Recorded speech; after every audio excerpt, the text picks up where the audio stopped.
Itaas ang tuong ang amot o musunod ka na. Panatang mga bayan, iniibig ko ang Pilipinas. Aking lupa sinilangan, tahanan ng aking lahi. Kinukukup ako at tinutulungan, maging malakas, masipag at marangal. Dahil mahal ko ang Pilipinas, diringgit ko ang payo ng aking mga magulang. Susundin ko ang tungkulin ng paaralan. Tutuparin ko ang tuntunin ng isang mamayang makabayan, naglilingkod, nag-aaral at nananalangin ng buong katapatan. Iaalay ko ang aking buhay, pangarap at sisikap sa bansang Pilipinas.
Alang sa atong pag-ampo, akong haliwan si Ma'am Belen Mahinay.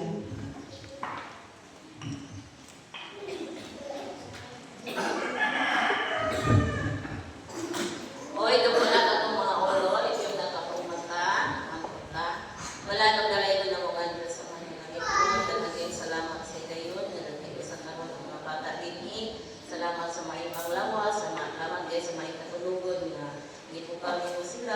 pagtagon o kaya sa karong dinhi aron sa pagtuon sa imong mga pulong kinapamahal, ikaw magkapanalangin ng mga bataa o bisan pa sa mga teacher karon yung magkatuto inato ka pagka atang lang yung